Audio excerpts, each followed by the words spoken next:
मंडळी, जिथे उद्याचे IPS अधिकारी घडवले जातात, त्याच अकॅडमीच्या भिंतीआड असं काही घडलंय की ऐकून तुम्हालाही धक्का बसेल.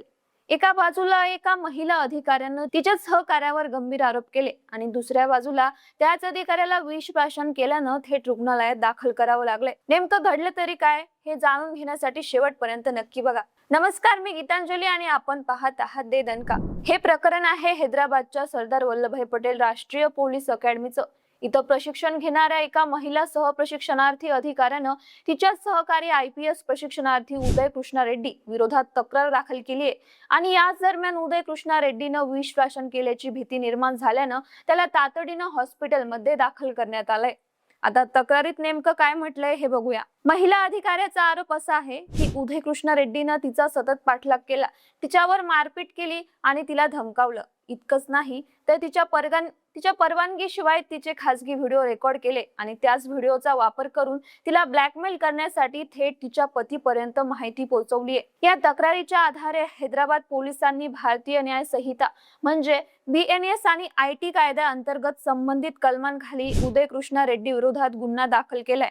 पण मंडळी, ही फक्त एकाच बाजूची गोष्ट झाली, कारण याच दरम्यान उदय कृष्णा रेड्डीची बाजू ही समोर आली आणि ती ऐकून तुम्हीही नक्कीच चक्रावून जाल. त्याच्या कथित नोटमध्ये असा दावा करण्यात आला की या दोघांमध्ये जून 2025 पासून आपसी सहमतीनं नातं होतं आणि सगळ्यात धक्कादायक गोष्ट म्हणजे महिलेच्या लग्नानंतरही हे नातं सुरूच राहिलं, असं त्या नोटमध्ये सांगण्यात आले. आरोपांचा साफ इन्कार करत उदय कृष्णा रेड्डीनं म्हटले की महिला स्वतःहून त्याच्या खोलीत यायची आणि त्यानं फक्त स्वतःच्या बचावासाठी व्हिडिओ रेकॉर्ड केले होते. मात्र या दाव्यांची अद्याप कुठलीही अधिकृत पुष्टी झालेली नाहीये. म्हणजे एका बाजूला महिला अधिकारी तिच्या तक्रारीवर ठाम आहे आणि दुसऱ्या बाजूला उदय कृष्णा रेड्डी सगळे आरोप फेटाळून नातं सहमतीचं होतं असं सांगतोय. दोन्ही बाजूंचे दावे पूर्णपणे विरुद्ध टोकाचे असल्यानं नेमकं खरं काय आहे हे शोधणं आता पोलिसांसमोरचं सर्वात मोठं आव्हान बनलंय.